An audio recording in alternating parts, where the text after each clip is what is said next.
సమర్పణ పవిత్ర సమర్పణ. ప్రభు నామంలో టీవీ ప్రేక్షకులకు శుభాలు తెలియజేస్తా ఉన్నాను.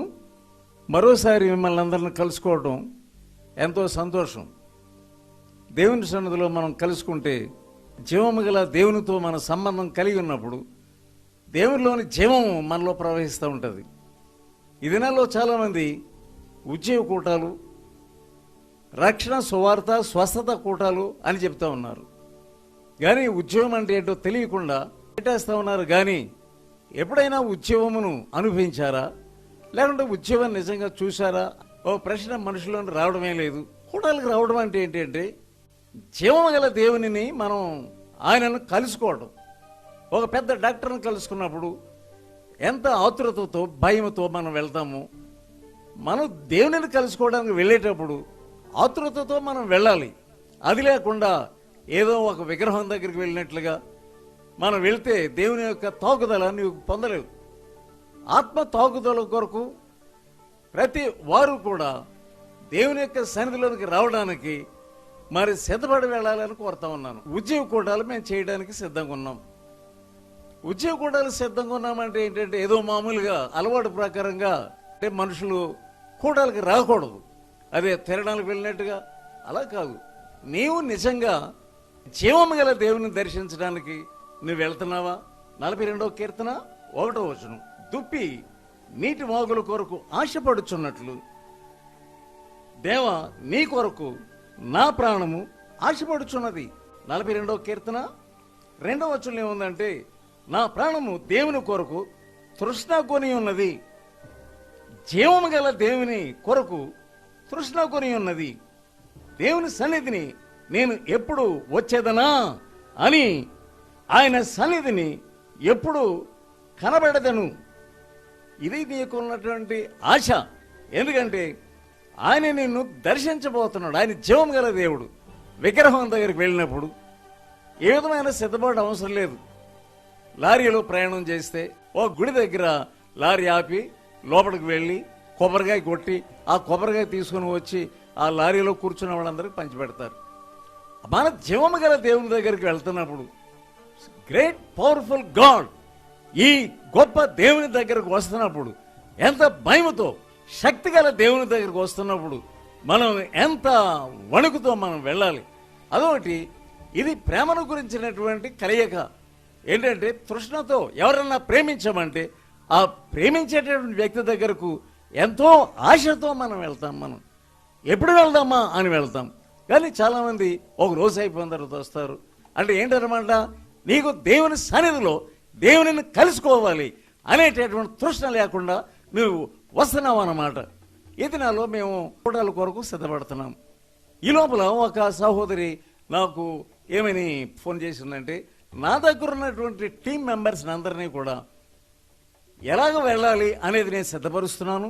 అంటే ఉదయం మొదలుకొని సాయంకాలం వరకు ఏదో పని మనం చేస్తూనే ఉంటాం. కానీ ఆ పని చేస్తున్నప్పుడు కూడా ఆ ఉద్యోగ కూటాల వరకు దేవుని ఆత్మ మనుషులపై దిగాలి అని వారు ప్రార్థన చేసుకుంటేనే పనులు చేయాలి అని నేను చెప్తున్నాను అని ఆమె చెప్తా ఉన్నది. నిజమే, ఎంత చక్కని తలంపు దేవుడు ఆమెకి ఇచ్చాడు. 2 రకాల ఉద్యోగాలు మనం చూస్తున్నాం. నేను 2 రకాల ఉద్యోగాలు చూశాను. ఒకటి ఏంటంటే పర్సనల్ రివైవల్, ఆ తర్వాత కాంగ్రిగేషనల్ రివైవల్. ఆయా స్థలాల్లో, ఆయా దేశాల్లో, ఆయా ఊర్లలో బలమైన ఉద్యమం రావడం మనం చూస్తున్నాం. ప్రజలందరూ కూడా బలముగా పశ్చాత్తాపడి వారి పాపములను ఒప్పుకొని పశ్చాత్తాపడడం మనం చూస్తాం. అసలు పశ్చాత్తాపమే లేకుండా, అసలే పాపడు ఒప్పుదల లేకుండా కొంతమంది ఉద్యోగ కూటాలు అని నడిపించేస్తూ ఉన్నారు. ఇంకా కొంతమంది ఉద్యోగ కూటాలు ఎందుకు పెడుతున్నారంటే పెద్ద స్పీకర్ని పిలవటం, చాలా డబ్బు వెచ్చించడం, ఊరంతా డబ్బులు పోగు చేసుకుంటాం, సిగ్గులేని వాళ్ళలాగా, దేవుని భయం లేని వాళ్ళలాగా, ఆ ఇంటికి ఈ ఇంటికి భిక్షగాళ్ళలాగా వెళ్ళి మేము కూడాలు పెడుతున్నాము ఓహో అని ఏం చేస్తున్నారంటే ఓ పుస్తకం ప్రింట్ చేసుకోవడం. మీరు ఎంత ఇస్తున్నారు? వాళ్ళు 5,000 ఇచ్చారు, మీరు 5,000 ఇవ్వడం ఏంటి, మీరు 10,000 ఇవ్వండి అని. ఇది ఏంటనుకుంటున్నారు మీరు? దేవునితో ఆటలాడుతున్నారా? దేవునికి భయం లేకుండా ఉద్యోగం అంటే దేవుడు చేసుకుంటాడు. కానీ నీవెందుకు ఎంత ఎఫర్ట్ పెడుతున్నావు? నో, నీవు పెట్టవలసిన ఎఫర్ట్ అంతా నీవు ప్రార్థన చేయంతే. ప్రార్థన లేకుండా ఎంత ఈ ఉద్యోగ కూడాలు డబ్బులు మిగిలిన డబ్బులతో బిల్డింగ్ కడదాం, లేకుండా మా పిల్లల్ని చదివిస్తాం, అమెరికా పంపిస్తాం. బీ కేర్ఫుల్ ఏమనుకుంటున్నావు? నీవు దేవుని భయం లేనివాడు. ఉద్యోగం కూడడం అంటే ఏంటి? డబ్బులు పోగు చేసుకొని వచ్చిన లాభంతో అది కడదాం, ఇది కడదాం, అది కాదు.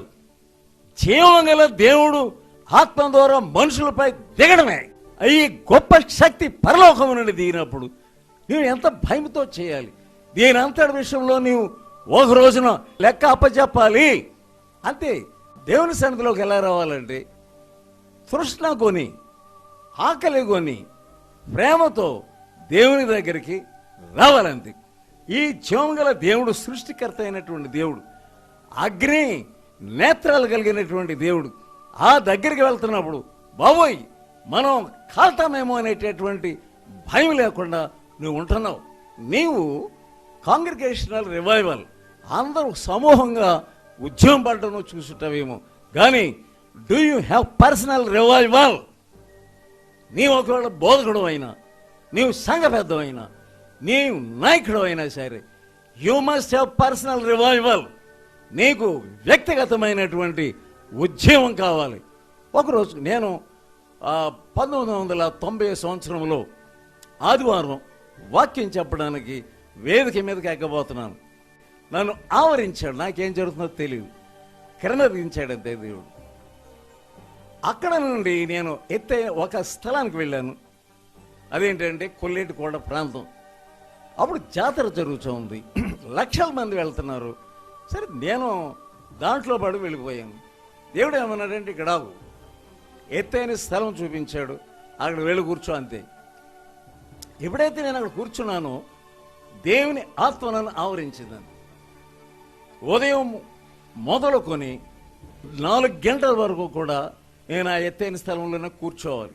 ఇది నాకంత ఆత్మ అర్థమవుతుంది, కానీ అది ఎవరికి తెలియదు. నాకు కుర్చీ తీసుకొచ్చారు, కుర్చీ తీసేవలు పడేయమన్నాను అంతే. మంచం తీసుకొచ్చారు, ఆ ఊరోళ్ళు నాకు తెలుసు, మంచం తీసేవలు పడేయమన్నాను అంతే. అక్కడికి వెళ్ళి కూర్చుంటాను. అరే అక్కడ ఏముందండి? ఏమీ లేదు, ఎండ ఒకటి ఉంది అంతే. ఆ ఎండలోనే కూర్చుంటాను. వాళ్ళు కంగారు పడతా ఉన్నారు, ఈయనకి ఏదైనా అయిందా? నో, నాకేం అవ్వలేదు. దేవుని ఆత్మ నన్ను ఆవరించింది అంతే. మరి అక్కడ నువ్వు వదిలిపెట్టేసినటువంటి ఆక స్థలంలో ఎవరు చెప్పుకుంటారో నాకు తెలియదు. దేవుడు నన్ను శాంతిస్తున్నాడు అంతే. ఇది వ్యక్తిగతమైన ఉద్యమం. నేను కదలలేకపోతున్నాను. ఎండలో ప్రార్థన చేసుకున్నప్పుడు దేవుని యొక్క అగ్ని, దేవుని యొక్క వేడి, ఈ ఎండ వేడి కంటే ఎక్కువగా ఉంది. నా ఆత్మను ఆయన కాలుస్తున్నాడు అంతే. అప్పటి వరకు నేను అనేక రకములుగా అనేక మందిని మారుమనసులకు నడిపించినటువంటి వాణిని, ఎంతో మందిని నేను గద్దెంబలతో దేవుని వాక్యం చెప్పినప్పుడు రక్షణకు వచ్చిన సమూహం నా దగ్గర ఉంది. అయినప్పటికీ at that time I needed personal revival.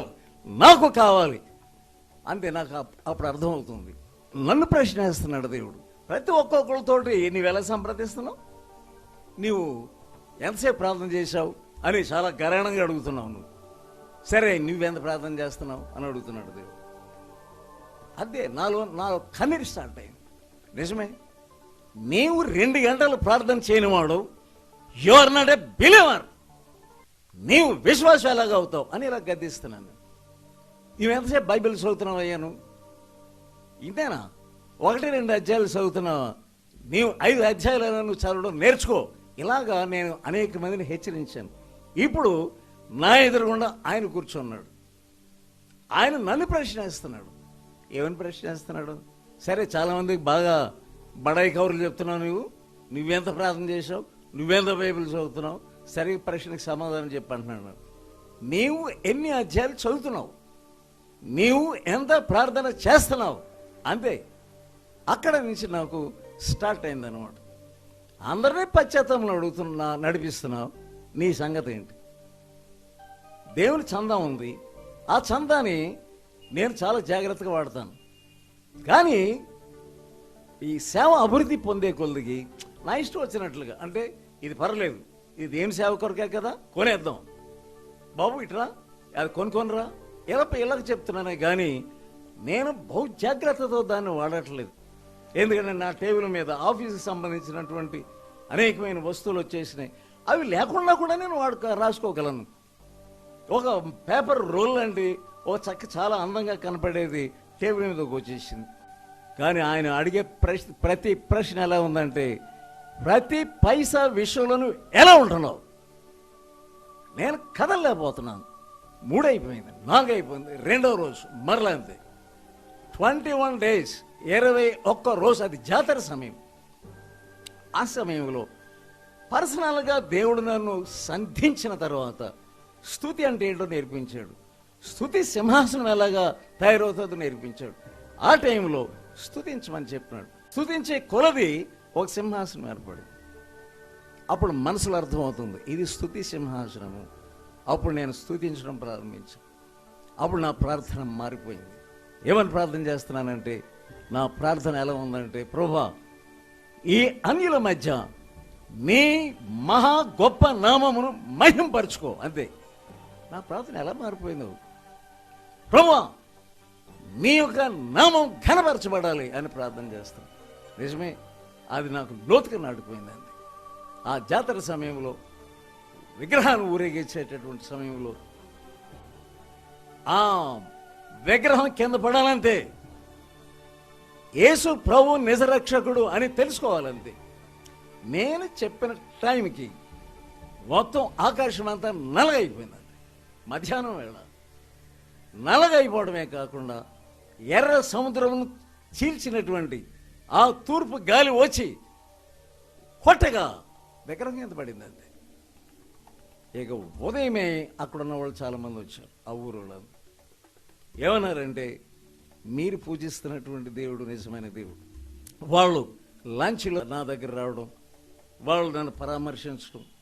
వాళ్ళు వచ్చేటప్పుడు ఎలా వస్తున్నారంటే, యేసు రాజుగా వచ్చుచున్నాడు అనేటువంటి పాట పాడుకుంటా ఆ లాంచీల మీద ఉన్న బెంచీల మీద వస్తూ ఉన్నారు. ఈ విగ్రహం దగ్గరికి వెళ్ళేటువంటి వాళ్ళు కూడా వీళ్ళ పాటలో వీళ్ళు కూడా యేసు రాజుగా వచ్చున్నారని పాడేస్తున్నారు. అది లూసిఫర్ నన్ను చంపడానికి వచ్చాడు. ఆ టైంలో ఒక అమ్మాయిలో ఒక ఊర్లో నుండి గబగబా వచ్చేసి మన మందిరంలోకి వచ్చేసి, నేను ఏ మందిరంలో ఉంటున్నాను అక్కడికి వచ్చాను. వచ్చి డ్యాన్స్ అయిపోతుంది. అప్పటికే నా దగ్గర ఉన్నటువంటి సహోదరులందరూ నన్ను చుట్టారు. నేను ఏదేను వనంలో ఉన్నాను అంటున్నాడు. ఎందుకు వచ్చావు? ఈమెలో ఎందుకు దూరావు? నేను ఈయనను భూస్థాపన చేసి వెళ్ళడానికి వచ్చాను అంతే, ఒకటే మాట. అప్పుడు ఆమె, అయ్యి బాబాయ్, నేను నీ దగ్గర రాలేకపోతున్నాను. ఎందుకు రాలేకపోతున్నావు? నీ చుట్టూ అగ్ని ఉంది, అగ్ని రగులుతుంది, అగ్ని మంటలు చూస్తున్నాను, నేను భయపడుతున్నాను అంటా ఉన్నదా. ఆ గేటు దగ్గర గబ్రియేల్ దూత ఉన్నాడు. తన చేతిలో తళతళలాడేటటువంటి ఖడ్గం ఉంది. నేనేం చేయలేను అంతే. వెంటనే సాష్టాంగపడ్డది. పోతావా? పో. సోదరులారా, దేవుని యొక్క ఆత్మ నిన్ను తాకినప్పుడు, నిన్ను వ్యక్తిగతంగా దేవుడు దర్శించినప్పుడు ఇటువంటి కార్యాలు అనేకమైన చూడగలరు. అనేక సమయములలో దేవుడు నన్ను సంప్రదించాడు. ఆ వ్యక్తిగతంగా సంప్రదిస్తున్నప్పుడు ఆయన ఏమన్నాడంటే, నువ్వు పరిశుద్ధత గురించి నువ్వు బోధ చేస్తున్నావు, సరే నీ పరిశుద్ధత ఎంతవరకు ఉంది? నిజమే, దేవుని ఆరాధిస్తున్నటువంటి నేను ఎలా ఉండాలి బైబిల్ ప్రకారం? నేను అలా లేను. ప్రతి విషయంలో కూడా నన్ను ఒప్పించాడు. నేను అన్ని విషయంలో కూడా నేను పశ్చాత్తాపడ్డాను. సోదరు, నీకు ఈ విధమైనటువంటి ఉద్యమం ఎప్పుడైనా వచ్చిందా? 85వ కీర్తన 6వ వచనం, నీ ప్రజలు నీ యందు సంతోషించినట్లు నీవు మరలా మమ్మను బ్రతికింపవా. అంటే బ్రతికింపవ అంటే ఏంటి? సచ్చినోడు అనమాట. చాలా సంఘాలు చచ్చిన స్థితిలో ఉన్నాయి. నీవు దేవుని సేవకుడు అని చెప్తున్నావు. సోదరుడు, నువ్వు బ్రతికి ఉన్నావా చచ్చిపోయి ఉన్నావా? ఎందుకంటే నీలో ఉద్యమం అనేది లేదు, దేవుని ఆత్మ తాకుదల అనేది నీలో లేదు, నీవు బ్రతికిలేవనే సంగతి తెలుసుకో. హబక్కూకు గ్రంథము 3వ అధ్యాయము 2వ వచనం, యెహోవా సంవత్సరములు జరుగుచుండగా నీ కార్యము మాకు కనబరచు, సంవత్సరములు జరుగుచుండగా వానిని తెలియచేయము, కోపించుచునే వాత్సల్యము జ్ఞాపకం చేసుకోము. కోపించుచునే చాలామంది కోపం వద్దు అంటూ ఉంటారు. కానీ దేవుని కోపాన్ని కూడా మనం భరించగలగాలి. ఎందుకంటే మనం చేస్తున్నటువంటి పాపముల కొరకు శిక్ష అనిపించడం తప్పేమి కాదు. కోపించుచునే నీవు వాత్సల్యమును చూపింది. నిజమే, దేవుని వాత్సల్యము నీకు కావాలి. కానీ ఆయన కోపం వద్దంటావు నువ్వు. ఆయన కోపం అనేటటువంటిది నీవు అనుభవించడానికి నీవు సిద్ధపడాలంతే. కోపించుచునే వాత్సల్యము జ్ఞాపకం చేసుకో, నీ కార్యమును నూతనపరచు. మనుషులకు దేవుని కార్యము నూతనపరచబడాలంటే, ఉద్యోగం కూడాలంటే తమాషా కాదు. చాలామంది ఉపవాసం ఉండరు, ఉపవాసం ఉండి ప్రార్థన చేయరు. మరి ఎట్లాగా నీకు ఉద్యోగం అంటున్నావు? ఎలా సిద్ధపడుతున్నావు? ఒకసారి ఒక చోట ఉద్యోగ కూటాలు చేస్తున్నారు. ఒక యవనస్తుడిని నా దగ్గర పెట్టి, అయ్యగారు ఈ యవనస్తుడు మిమ్మల్ని చూసుకుంటాడు, మీకేం కావాలంటే గుమ్మం దగ్గర ఉంటాడు, అన్నీ ఇస్తాడు. మీకు కాఫీ ఇస్తాడు, టీ ఇస్తాడు, ఏది కావాలంటే అతనితో చెప్పండి, వెంటనే మీకు సప్లై చేస్తాను. సరే మంచిది. ఆ యవనస్తుడు చాలా చక్కగా సంతోషంగా ఉన్నాను కదా అని అనుకుంటున్నాడు. అంతే. నేనేం ప్రశ్న వేసాను, అబ్బాయి నీవు రక్షణ పొందావా?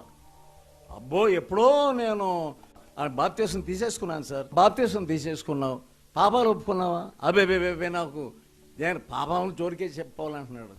సరే మంచిది. దొంగతనం చేసావా అని అడిగాను.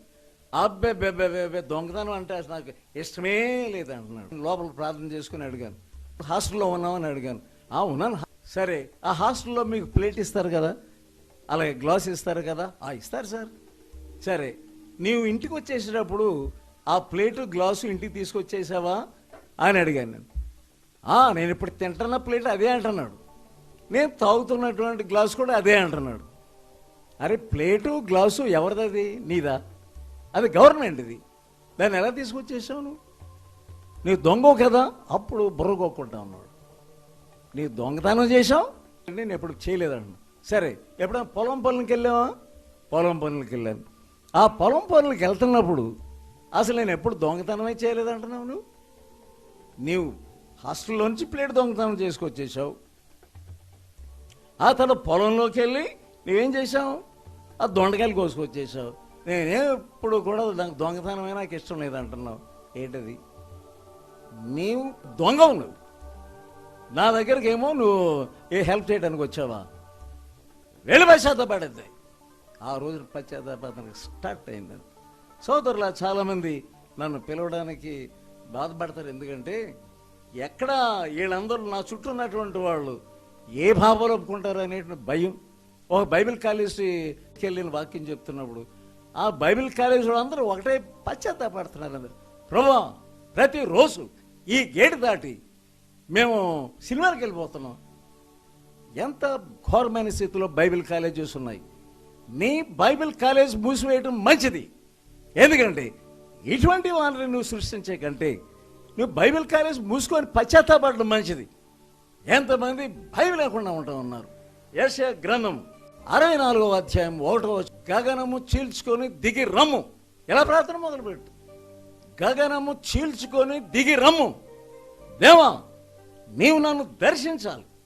దేవుడు తన యొక్క ఆత్మను నీ మీద కృమరించగలడు. బైబిల్ ఏముందంటే శక్తి చేతనైనను బలము చేతనైనను ఇది కాదు, ఆత్మ వలననే జరుగును. యేసయ్య ఏమన్నాడంటే నా మాటలు జీవమును ఆత్మనై ఉన్నవి. శరీరం వ్యర్థమే. ఈ జీవము గల దేవుని యొక్క మాటలు వింటున్నప్పుడు, దేవుని ఆత్మ నీలో పని చేస్తున్నప్పుడు నువ్వు ఎలా ఉంటావంటే నూతనమైన వ్యక్తి అయిపోతావంతే. దానియేలు ప్రార్థన చేశాడు. ఆయన గోనెపట్ట కట్టుకున్నాడు. దానియేలు ఆయన ప్రవక్తే. బూడిదలో కూర్చుండి ఆయన ఇశ్రాయేలీయుల కొరకు, దేవుని బిడ్డల కొరకు విజ్ఞాపన చేసినట్లుగా మనం చూస్తున్నాం. నినివే పట్టణం ఎలాగా విడుదల పొందింది శాపము నుండి? వారు యోనా యొక్క మాట వినగానే, దేవుని యొక్క వాక్యం వినగానే వెంటనే బూడిదలో కూర్చున్నారు, పశ్చాత్తాపడడం ప్రార్థించారు. సోదరులారా, ఒకవేళ కూడలకు నువ్వు సిద్ధమైపోతున్నావేమో, బైబిల్ ఏముందంటే ఎడతెగక ప్రార్థన చేయుడు, ఎడతెగక ప్రార్థన చేయుడు. ఈ ప్రార్థనాత్మ నీకు లేకుండా దావీదేమంటున్నాడంటే నన్ను పరిశోధించు దేవా, నన్ను పరిశోధించు, సర్చ్ మీ ఓ లార్డ్. దేవుని యొక్క వాక్యము వింటున్నప్పుడు మనుషులు తమ హృదయాన్ని పరీక్షించుకోవాలంటే, నా పేరు పెట్టబడిన నా జనులు తమ్మును తాము తగ్గించుకొని అది తమ చెడు మార్గములను వదిలివేసినట్లయితే నేను వారి పాపమును క్షమించి వారి దేశాన్ని నేను స్వస్థపరుస్తాను అంటున్నాడు. నీ కుటుంబం స్వస్థపరచబడాలి, నీవు స్వస్థపరచబడాలి. చాలామంది ఎంతమంది వచ్చేసారు మా కూటానికి, అంతమంది వచ్చేసారు. నో, ఒక్కడైనా దేవుని ఆత్మ ద్వారా ముట్టబడ్డా? దేవుడు ఏ స్థలంలో ఉంటాడు అనుకుంటాం. ఒకసారి నేను కూటాలకు కొంతమందిని నాతో పాటు తీసుకెళ్ళాను ఒక గ్రామంలో. సో అది ఇంకా కూడానికి టైం ఉంది, సరే మేము ప్రార్థన చేసుకుంటాము అని నేను ఒంటరి స్థలం తీసుకున్నాను. కుటుంబాలను తీసుకెళ్ళాను. దాంట్లో ఒక ఆమె ఎలా ఏడుస్తుందంటే ఎవరో కొట్టేశారేమో అన్నట్లు గట్టి ఏడుస్తాం. ఏంటిలాగా ఏడుస్తుంది? పిలిపించాను. ఏంటమ్మా ఇంటికి ఇలా ఏడుస్తున్నావు? ఆమెమీ చెప్తుందంటే, అయ్యగారు నేను చిన్నప్పుడు నా తమ్ముడిని మా నాన్నగారు కొడుతున్నారు. ఎందుకు కొడుతున్నారంటే ఒక పావులా కింద పడింది, మా తండ్రి గారి యొక్క షూలో పడ్డది. నేను ఆ ఇల్లు తుడుస్తా ఆ పావులా చేతులు పట్టుకున్నాను అంతే. కానీ మా నాయన కొట్టేస్తున్నాడు. ఇదిగో పావులా అని అనలేకపోయాను, ఎందుకంటే భయం చొప్పున. కానీ ఇప్పుడు అది జ్ఞాపకం వచ్చింది. అది ఎప్పుడో 10 సంవత్సరాలు ఉన్నప్పుడు జరిగింది. ఇప్పుడు పెళ్ళైపోయింది, భర్త ఉన్నాడు, పిల్లలు ఉన్నారు. ఎలా జ్ఞాపకం వచ్చింది? సోదరుడా, దేవుని యొక్క ఆత్మ చేసేది అదే. You don't have personal revival. నీకు సరైనటువంటి ఉద్యోగం లేదు, ఇంకా నీలో పాపం ఉంది. అతిక్రమం దాచిపెట్టువాడు వర్ధిల్లాడు అంతే. వాటిని ఒప్పుకొని విడిచిపెట్టువాడు కనికరం పొందును. యెషయా 57:15 మహాగణుడు, మహోన్నతుడు, పరిశుద్ధుడు, నిత్య నివాసి అయిన వాడు ఇలా సెలవిచ్చున్నాడు, నేను మహోన్నతమైన స్థలములలో నివసించువాడను. ఆయనను వినయము గల వారి ప్రాణమును ఉజ్జంప చేయుటకు, నలిగిన వారి ప్రాణమును ఉజ్జంప చేయుటకు, వినయము గల వారి యొద్దను దీన మనసు గల వారి యొద్దను నేను నివసించుచున్నాను. సోదరుడా, నీకు వినయం ఉందా? ఫస్ట్ నీకు ఉద్యోగం కావాలంటే, నీకు వ్యక్తిగతమైన ఉద్యోగం కావాలంటే నీకు కావలసిన దీనత్వం కావాలి, హ్యూమిలిటీ. ఏమాత్రం కూడా దీనత్వం లేకుండా ఉద్యోగం నాకు అడ్డు ఏంటంటే గర్వమే. సాతాను గర్వంతో దేవుని యొక్క సన్నిధిని అతడు పోగొట్టుకున్నాడు. సోదరుడా, ఆయన నిన్ను ఉజ్జంప చేయాలంటే నీకు తగ్గింపు కావాలి. నా పేరు పెట్టబడిన నా జనులు తామును తాము తగ్గించుకొని తగ్గింపు నేర్చుకో. ఒక సహోదరుడు బాగానే ఉంది, అతడు ఏం చేస్తూ ఉంటాడంటే మీటింగ్లు ఎప్పుడు వచ్చినా ఎవరైతే వాక్యం చెప్పడానికి వచ్చారో ఆ స్పీకర్కి అన్నీ అతడే చూసుకుంటాడు. ఏసీ కార్ బుక్ చేస్తాడు రావడం తీసుకురావడానికి. అక్కడి నుంచి మళ్ళీ స్టేషన్కి అతడే ఆ ఏసీ కారులో తీసుకెళ్తాడు. మళ్ళా ఆయన వెళ్ళేటప్పుడు ఆయన జేబులో కొంత డబ్బులు పెడతాడు, ఎంతో ఆసక్తి చూపిస్తాడు. మరి చక్కగా ఇవన్నీ ఏర్పాట్లు చేస్తాడు. ఆయనకు కావలసిన ఫుడ్ అండ్ ఎవ్రీథింగ్ ఇవన్నీ కూడా అరేంజ్ చేస్తాడు, భోజనం అయినని. సరే, నా దగ్గరకు వచ్చినప్పుడు చాలా సంతోషం బ్రదర్, ఏదో చక్కగా దేవుని సేవ చేస్తున్నందుకు నేను చాలా సంతోషిస్తున్నాను అని ఏం చెప్పానంటే, మనం ప్రార్థన చేసుకుందాం అన్నాను. మోకరించాడు. నేనేమన్నానంటే, నేను తర్వాత ప్రార్థన చేస్తాను, నీవు ప్రార్థన చేయన్నాను. మాట్లాడట్లేదు. ఇన్ని చేస్తున్నాడు, మాట్లాడట్లేదు. ప్రార్థన చేయి, నా ప్రార్థన రాదంటున్నాడు. నువ్వేమనుకుంటున్నావు అంటే, నేను అది ఇది అది చేసేస్తున్నాను కనుక నీకు పరలోకం ఉందనుకుంటున్నావు. నువ్వు అన్ని కార్యములు నిర్వహణ చేసేస్తున్నావు కనుక, నిర్వాహకుడు కన్వీనర్ కనుక నీకు పరలోకం ఉందనుకుంటున్నావు. You don't know how to pray. నీకు ప్రార్థన చేయడం రాదు. అప్పుడు చెప్పు, సరే నేను నీ కొరకు ప్రార్థన చేస్తాను అని అతను కొరకు ప్రార్థన చేయగానే దేవుడు తన ఆత్మనేత్రములు తెరిచాడు, తన హృదయం తెరవబడింది. అతడు అప్పటి వరకు ఉన్నటువంటి అపవిత్రమైన కార్యం విషయం, విగ్రహారాధన విషయం, ఇవన్నీ కూడా లోపలే ఉన్నాయి. కానీ అతడు ఏమాత్రం కూడా లెక్క చేయకుండా కొనసాగుతున్నాడు. ఒక పెద్ద సంగమనకు ఒక హెల్పర్గా ఉన్నాడు. ఏం చెప్పాను, నీకు నరకం తప్పదు. ఆయన ఎప్పుడైతే ప్రార్థన మొదలుపెట్టి అతడు పాపాలు ఒప్పుకోవడం ప్రారంభించాడు, వెంటనే దేవుడు అతనికి ఒక దర్శనమిచ్చాడు. జీవజలముల ఊట ఆకాశం నుంచి కిందకి దిగుతూ ఉంది. తన యొక్క వ్యక్తిత్వం అంతం తనను సంపూర్ణంగా కడిగేసినట్లుగా అప్పుడు చూశాడు. అప్పుడు అతను బలమైన ప్రార్థన వచ్చింది.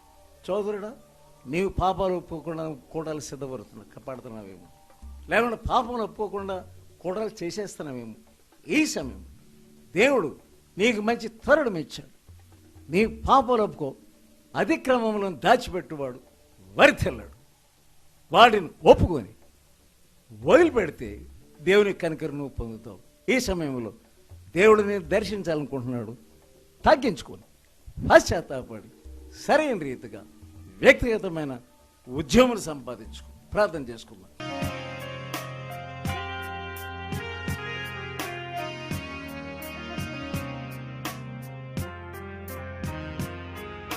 పరిశుద్ధుడైన మా పరలోక తండ్రి, ఈ సమయంలో నీ బలమైన ఆత్మ ద్వారా వీరిని తాకు. ఉద్యమం లేకుండా ముందుకు వెళ్ళిపోతున్న ప్రతి ఒక్కొక్కరిని కూడా నీ ఆత్మ ద్వారా తాకి నీ బలమైనటువంటి కార్యమారులో జరిగించు. కుటుంబాల్లో సంతోషం దయచు, వారి సంఘాల్లో ఉద్యమం దయచు. ప్రతి ఒక్కొక్కరిని తాకండి. ఈ దేశం కొరకు ఎలా ప్రార్థన చేయాలో వీరికి నేర్పించు. యేసు అతి పరిశుద్ధ నామమునందు వేడుకొంచున్నాను తండ్రి. ఆమేన్. తండ్రి, కుమార పరిశుద్ధాత్మల శక్తి మీకు తోడుగా ఉండను గాక.